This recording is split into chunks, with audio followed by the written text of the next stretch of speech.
మనకు నవరాత్రులు స్టార్ట్ అయిపోయినాయంటే ప్రతిరోజు మనకు ఇల్లు కానీ గుడి కానీ మనకు పండుగ వాతావరణం నెలకొంటుంది కదండి.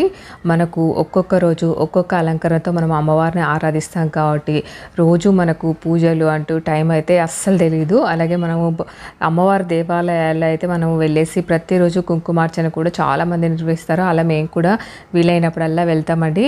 ఇక మేము పండుగ రోజు ఉండట్లేదని ముందు రోజే వాహన పూజ చేసేసామన్నమాట. ఎందుకంటే సార్కి 2 డేస్ మీటింగ్ ఉందనేసి వెళ్తున్నాడు. అందుకనే ఇంకా వాహన పూజ చేయడానికి కుదరని ముందు రోజే మేము ఇంకా వెహికల్స్ అయితే క్లీన్ చేసేసేసి ఇంకా పసుపు కుంకుమ పెట్టి పూజ అయితే చేసామండి.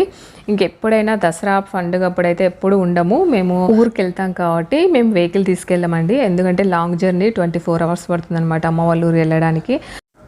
అందుకనే బస్సు కానీ లేదంటే ట్రైన్లో వెళ్తాము. వెహికల్ అయితే ఇక్కడే పెట్టేసిపోతాము.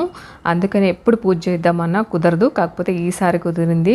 ఈసారి కూడా మేము ఉండట్లేదండి పండగకి. దసరా రోజే కాశీకి అనేది వెళ్తున్నాము. మా ఫ్యామిలీ మెంబర్స్ అందరూ 30 మెంబర్స్ వెళ్తున్నాము. ఇంకొకటి మాత్రము నెక్స్ట్ డే చేసామండి ఈ వెహికల్కి. ఇంకా ఆఫీస్కి వెళ్తున్నారు చెప్పాను కదా, 2 డేస్ మీటింగ్ ఉందనేసి ఇంకా వెళ్తున్నారు. ఇంకా సార్ అయితే క్లీన్ చేశారు కారు.